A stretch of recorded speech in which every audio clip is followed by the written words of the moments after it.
I, 28F, never thought I'd be in this situation.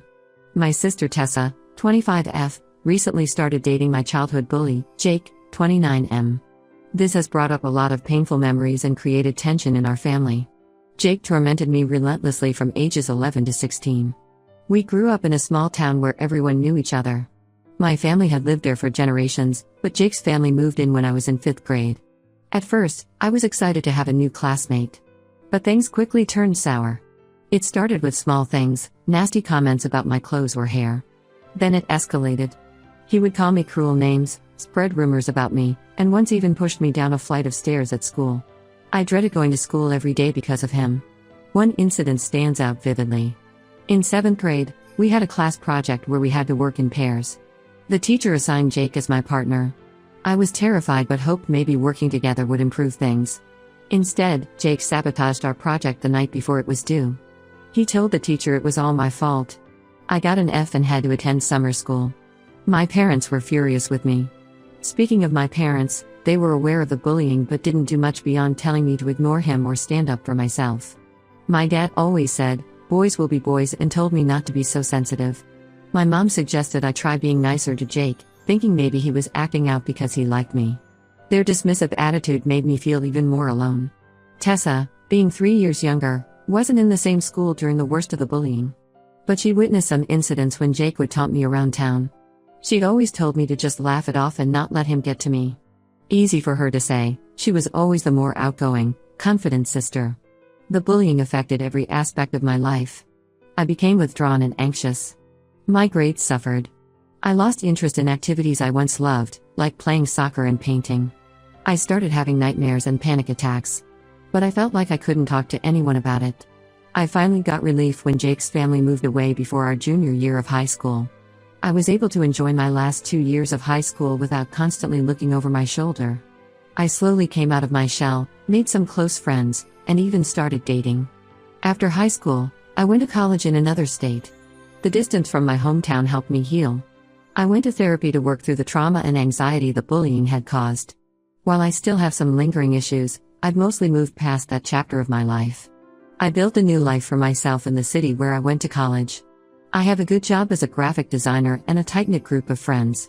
I even adopted a rescue dog, Max, who's been a huge source of comfort and joy. Things were going well, until last month. I was back in my hometown visiting family for my dad's 60th birthday. Tessa excitedly told us she had started dating someone new. I was happy for her until she revealed it was Jake. Apparently he had recently moved back to our hometown after getting a job at the local bank. Tessa knew about our history but downplayed it, saying Jake had grown up a lot and deeply regretted his past behavior. She said they'd run into each other at a mutual friend's barbecue and hit it off. According to her, he's changed completely and is now a kind, mature adult. I was stunned and felt blindsided. All those old feelings of fear and anxiety came rushing back. I pulled Tessa aside and told her I wasn't comfortable with her dating my former bully. I explained how much his actions had hurt me and how I still deal with the aftermath. Tessa accused me of being dramatic and holding on to the past. She said I was being selfish and trying to control her life. She insisted Jake was sorry and deserved a second chance. When I pressed her on whether he'd actually apologized or acknowledged the bullying, she got defensive and changed the subject. My parents overheard our conversation and sided with Tessa. They said I needed to let it go for the sake of family harmony. My mom even suggested that maybe this was a blessing in disguise, a chance for Jake and I to reconcile and heal old wounds. I felt like I was taking crazy pills. How could they expect me to be okay with this? Things came to a head last week at a family dinner. My parents invited Jake, despite my protests. Seeing him again was like a punch to the gut. He looked mostly the same, just older.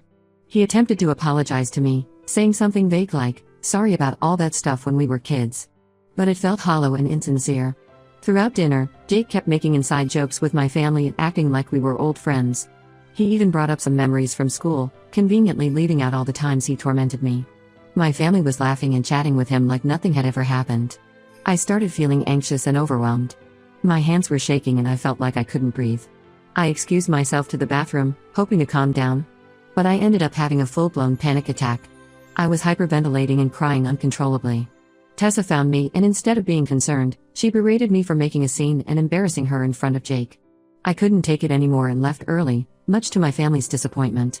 Now my whole family is mad at me for ruining the dinner and making things awkward. They're pressuring me to forgive Jake and accept their relationship.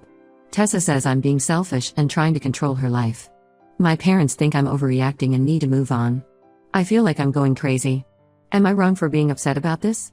I don't want to control who my sister dates, but I also don't think it's fair to expect me to be okay with having my childhood tormentor in my life again. The whole situation is bringing back a lot of painful memories and anxiety. I'm at a loss for what to do. Part of me wants to cut contact with my family until they start respecting my feelings. But I'm worried about damaging those relationships permanently.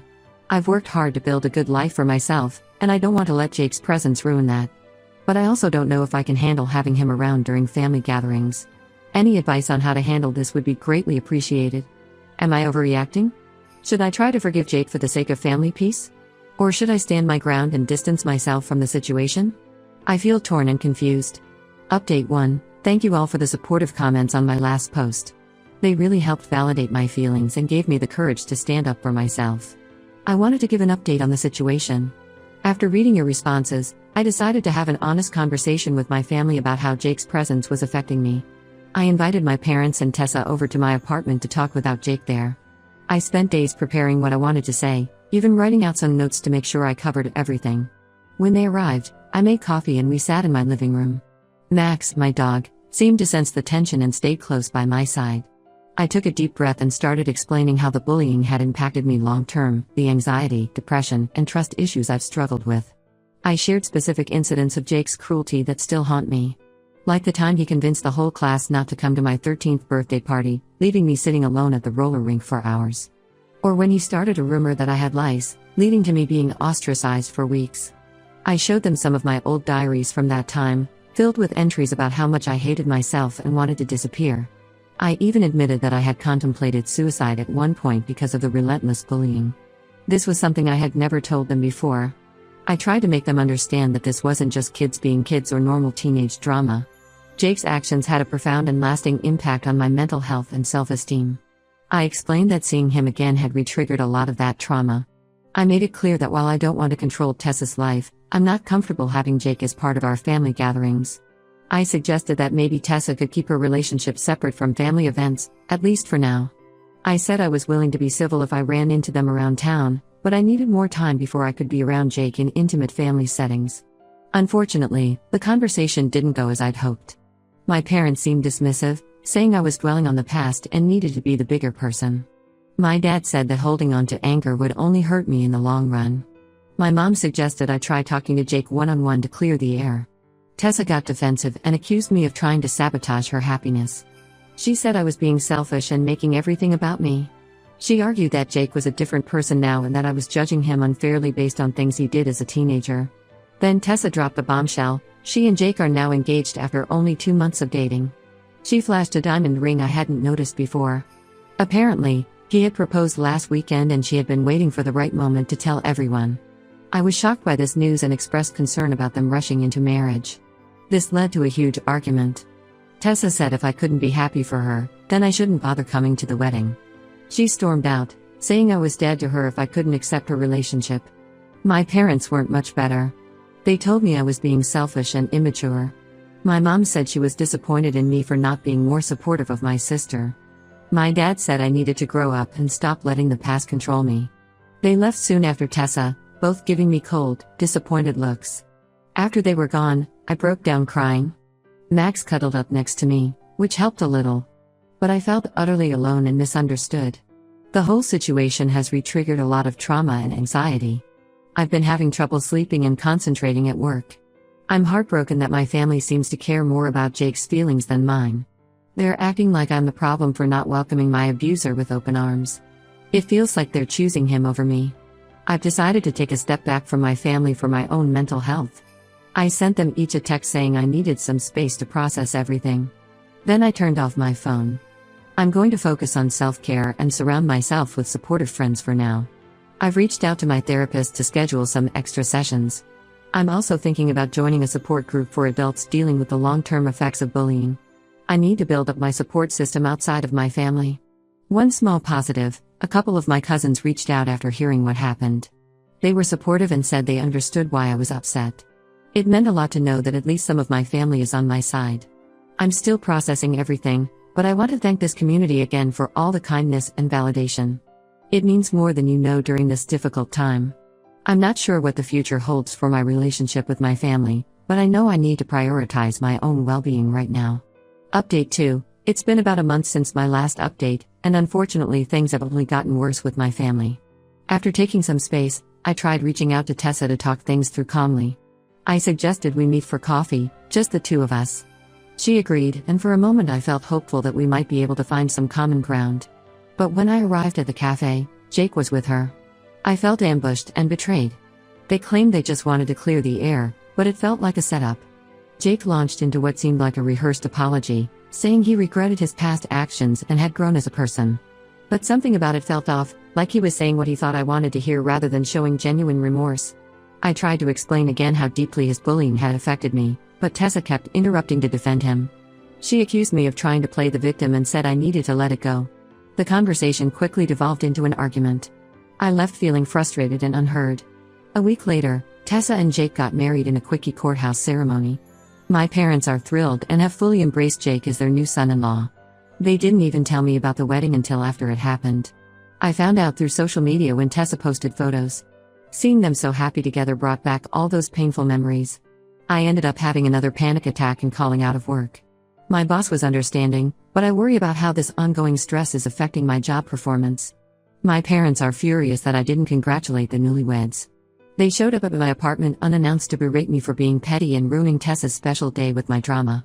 I tried to calmly explain again why this is so difficult for me, but they weren't listening.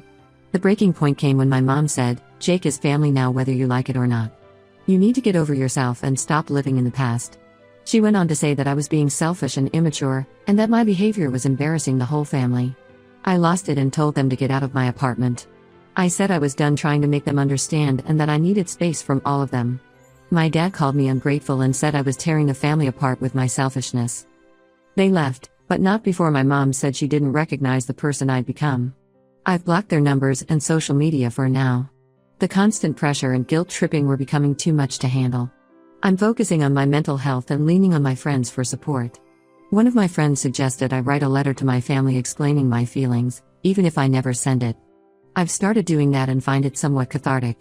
It's helping me process my emotions and clarify my thoughts. I know cutting off family is extreme, but I feel like I have no other choice right now. Their complete disregard for my feelings and trauma is devastating. I'm not sure if or when I'll be ready to have them in my life again. For now, I'm throwing myself into work and my hobbies. I've started volunteering at a local animal shelter, which has been a good distraction. Spending time with the dogs reminds me of the unconditional love and support that Max gives me. I'm still struggling with feelings of guilt and doubt. There are moments when I wonder if I'm overreacting or if I should just try harder to accept the situation. But then I remind myself of how anxious and depressed I felt since Jake came back into my life, and I know I'm making the right choice for my mental health. It's a difficult and lonely road, but I'm taking it one day at a time. I'm grateful for the support of my friends in this community. Your words of encouragement have been a lifeline during this challenging time. Update 3. It's been 6 months since I went no contact with my family. I wanted to give a final update on the situation. Cutting ties was incredibly difficult, but ultimately the right decision for my mental health. I've been seeing a therapist to work through my feelings of guilt and grief over losing my family relationships. It's been a long process, but I'm starting to heal. Unfortunately, my family hasn't respected my wishes for space. They've tried contacting me through friends, showing up at my work, and even threatened to call the police for a wellness check. I had to change my phone number and move apartments to get some peace. The final straw came last month when I ran into Tessa and Jake at the grocery store. I was in the produce section when I heard a familiar laugh. I looked up to see them at the end of the aisle. My heart started racing, but I took a deep breath and prepared to just nod politely and walk away. But as I passed them, Jake smirked at me and said, "Watch out for those stairs, klutz." It was a clear reference to when he pushed me down the stairs in school. Tessa laughed it off as a joke. I was stunned. It was clear he hadn't changed at all, and my sister was enabling his behavior. I left my cart and walked out of the store, fighting back tears. That encounter solidified my decision to keep my distance permanently. I've accepted that I may never have a relationship with my sister or parents again. While that's painful, I know it's necessary for my well-being. I'm focusing on building my chosen family of supportive friends. I've become closer with my cousins who reached out before.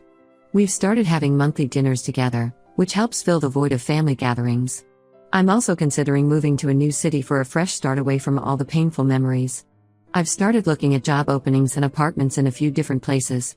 The idea of a completely new beginning is both scary and exciting. My therapist suggested I join a support group for people estranged from their families. I was hesitant at first, but it's been incredibly helpful. Hearing others' stories and knowing I'm not alone in this struggle has been comforting. I still have bad days where I miss my family and second-guess my decision. But overall, I know I'm on the right path. My anxiety has decreased significantly since cutting contact, and I'm starting to rediscover parts of myself that I had suppressed for years. I've picked up painting again, something I loved as a child but gave up because of Jake's bullying. It's been therapeutic to express myself through art. I'm even considering showing some pieces at a local gallery's amateur night. Max continues to be a source of comfort and companionship. We've been going on longer walks and hikes, which has improved both our physical and mental health. I'm grateful for his unconditional love during this difficult time. Work has been a positive distraction. I recently got a promotion and have been taking on more challenging projects. My boss has noticed my improved focus and creativity since I've been prioritizing my mental health. Thank you to everyone who has offered kindness and support throughout this ordeal. Your words have been a lifeline during the darkest moments. I'm still on a journey of healing, but I finally feel hopeful about the future. While I may not have the family I was born into, I'm building a life filled with people who respect and value me. And most importantly, I'm learning to respect and value myself. It's not always easy, but it's worth it. For anyone going through a similar situation, know that you're not alone. It's okay to prioritize your own well-being, even if others don't understand. Healing is possible, and you deserve peace and happiness.